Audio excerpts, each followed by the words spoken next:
Welcome to News Recap on Eyes of Africa TV, where we bring you news that made headlines through the week.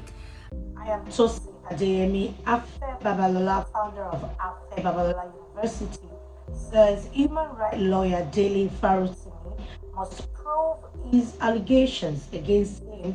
Speaking through his lawyers in Ado Ekiti on Friday, Babalola called for a police investigation into claims made by Farutimi in his book, Nigeria and its Criminal Justice System.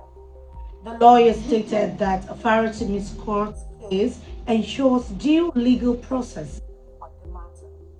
Moving on, the EFCC has tied former CBN Governor Godwin Emefiele to a sprawling Abuja property with 753 duplexes and apartments in the cadastral zone. The agency called it the largest single asset recovery since its inception in 2003.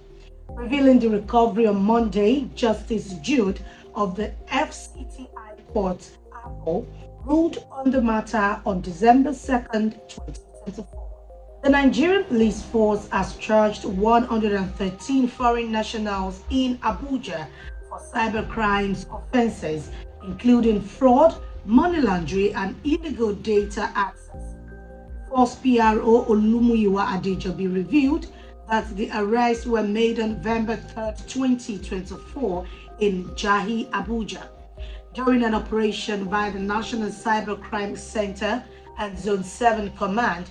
Sophisticated digital equipment linked to the crimes was recovered during the raid.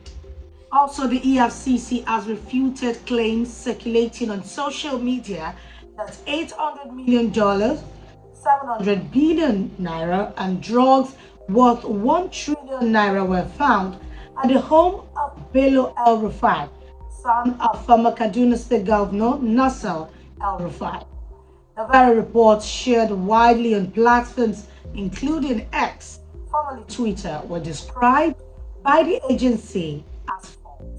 In other news, the House of Representatives has called on President Bola Ahmed Tinubu to instruct Finance Minister Wale Edun to unfreeze the National Social Investment Program's agency accounts within 72 hours.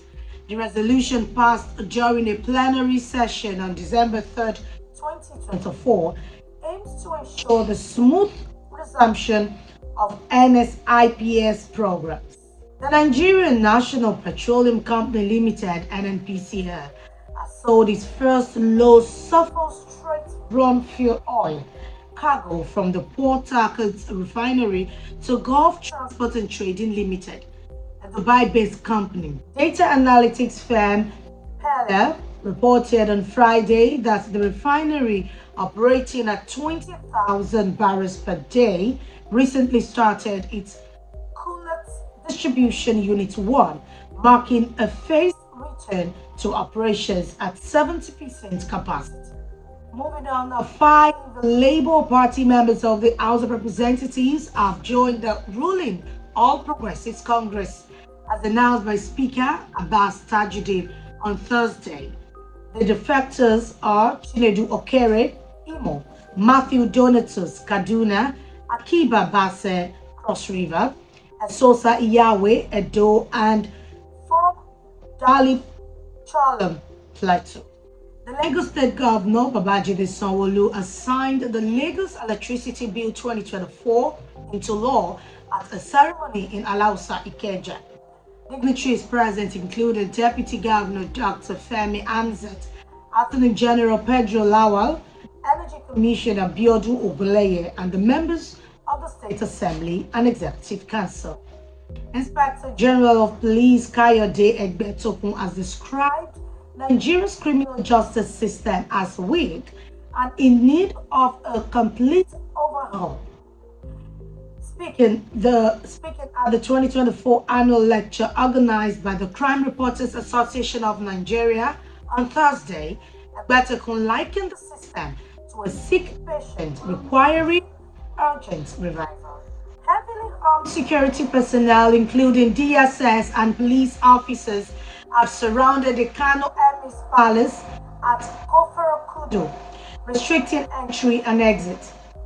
Reports suggest the deployment is linked to Emir Muhammadu Sanusi II's plan to install a newly appointed Wamban Kano, the district head of Bichi.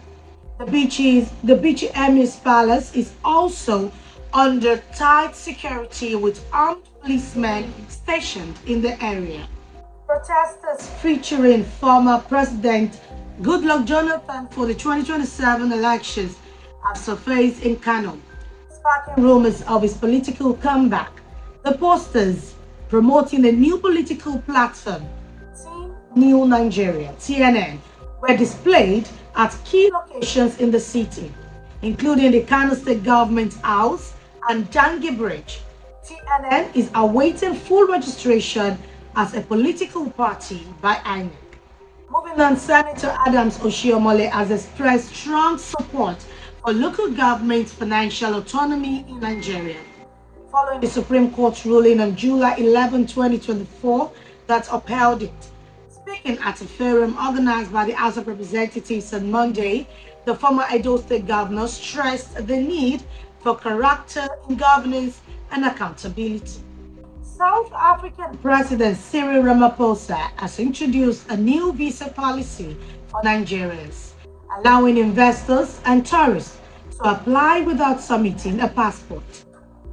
Ramaphosa made the announcement on Tuesday during the 11th session of the Nigerian South Africa Biannual Commission in Cape Town, attended by President Bola Tinubu.